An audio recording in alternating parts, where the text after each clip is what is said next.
This is 11th Honors Lit, and I'm doing a brief summary of the poems of Walt Whitman, which we did yesterday in class, reviewed for the test, but I didn't record. I did record today's summary or discussion of the Dickinson poem. So here's a brief review of the 4 poems that will be on the test tomorrow.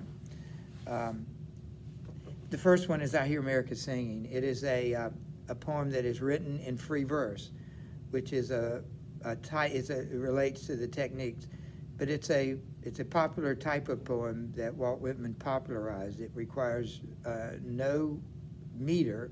There's no meter, which is a pattern of rhythm, and no rhyme. And so this poem is written in this because you'll see later that it celebrates the independence of each person in the poem to do his own work in his own way. And so it's not formal and structured like most poems in the 19th century.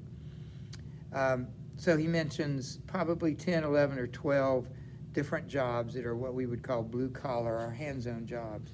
And it says that they are singing. He says, I hear America singing. And we concluded that since they were singing carols, these songs, if they were literal, you know, some people do work or sing while they work.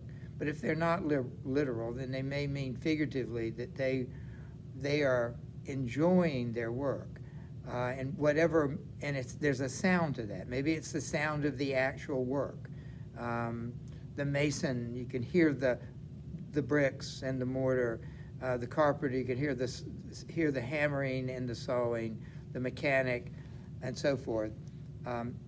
Either way, he's celebrating these American jobs, and although that they are all different, they are all varied, they are all unified by the fact they're singing happy songs, and they're all Americans. And so we go back to the free verse format. We're a country about freedom, and this poem expresses the freedom. And we also pointed out that he stresses the fact that each one sings his, singing his. It says over and over, Mason singing his, boatman singing what belongs to him, the shoemaker singing as he sits, the woodcutter's song, the plowman's song. So the song represents their work and their ownership of that work and its independence from the other jobs in one respect, and yet by being independent and individual, they're also working together to build America. And so the poem is called I Hear America Singing. We discussed the main idea, the theme, and the techniques of listing. We call those catalogs. The technique of not rhyming and of not using meter in the poem. The second one is I Heard the Learned Astronomer, and this is the short poem on the next page of that. Remember, this is a poem contrasting 2 different ways of learning, and specifically in the poem about stars, but it could apply to learning any 2 disciplines. This happens to be astronomy. And the first half of the poem, literally 4 lines, deals with sitting. The speaker is in a classroom, and he is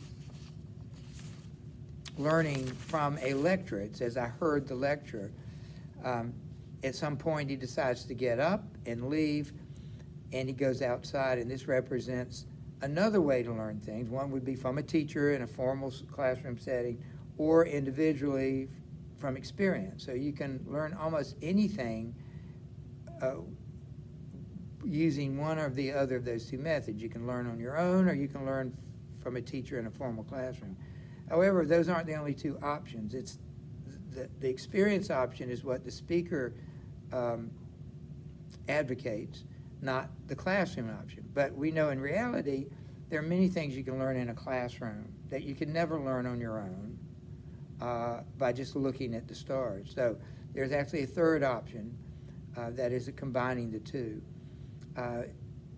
The poem is notable for its shift. The first 4 lines, the author is trying to convey a sense of boredom and routine and tedium, and he does so by lots of repetition, repeating the word when 4 times, repeating or listing the things that are being done, like the proofs, the figures, the columns, the charts, the diagrams, add, divide. These lists tend to give you the feeling of repetition and boredom. Also, the length of the sentences. They're a little bit longer, and one is particularly longer. The fourth one that represents kind of probably the way he feels that it's a long lecture and he's tired of it. The shift comes with the word "how soon," unaccountable. It tells us that he's sick and tired of this, but he also acts. He doesn't just tell us, but he shows us. He gets up and leaves, and his language changes. It's what we call diction.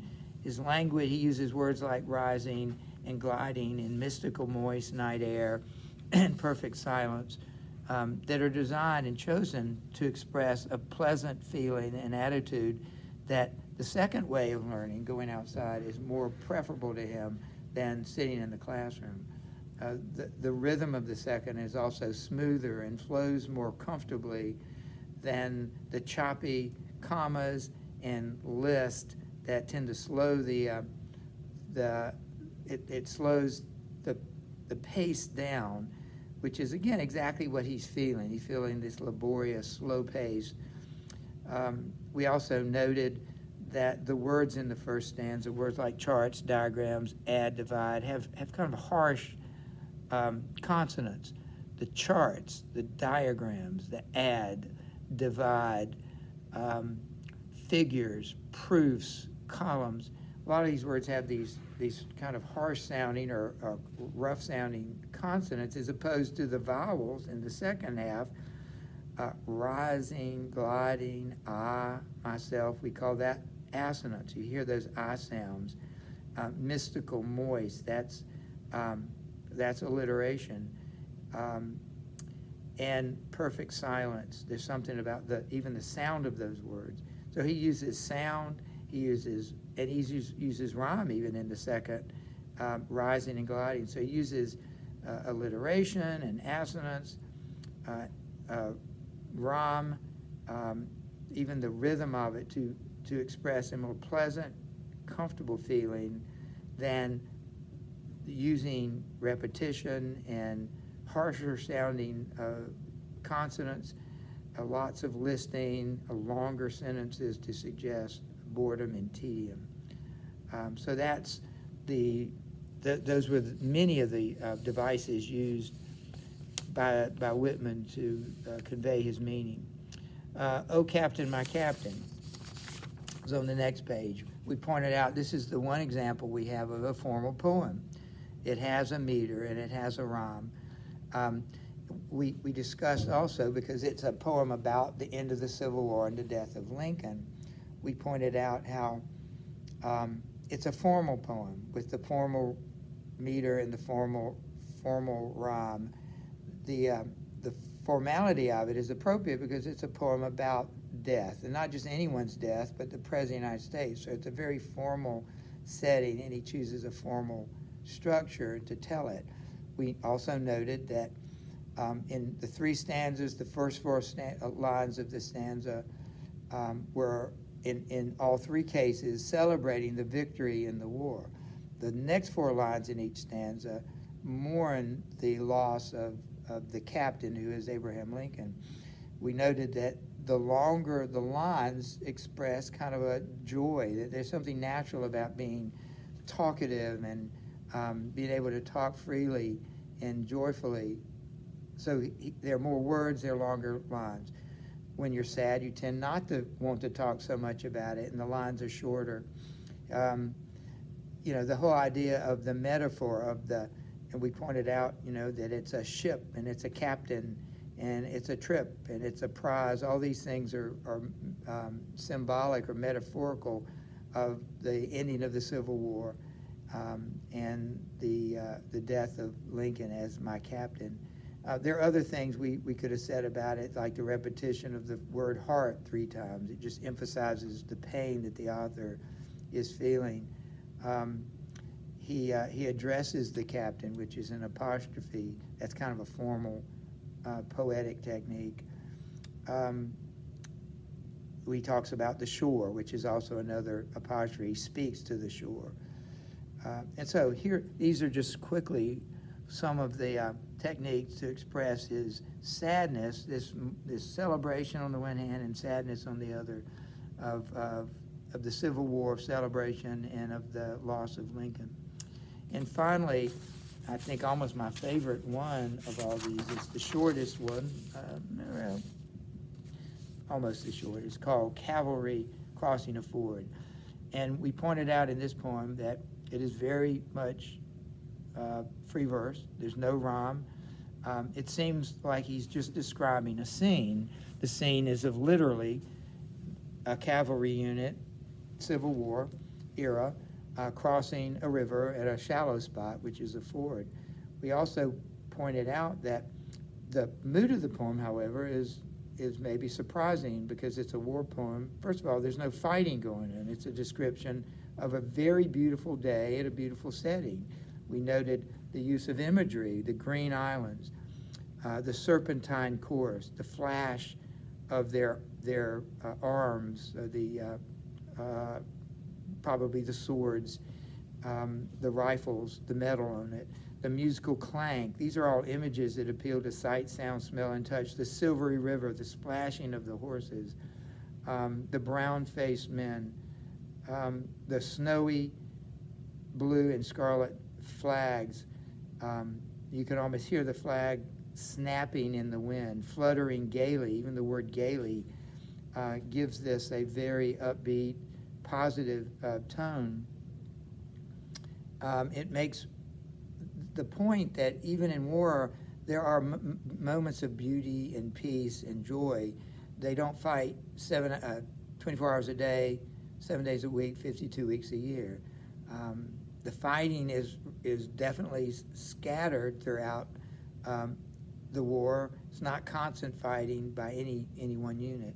And so there are times, even in war, and it mentions the loitering stop. The horses are loitering, and the brown-faced men are resting negligently on the saddles. And they're brown-faced. They're healthy. They are resting in this beautiful setting. So the poem is about the kind of the odd idea that there can be beauty found anywhere.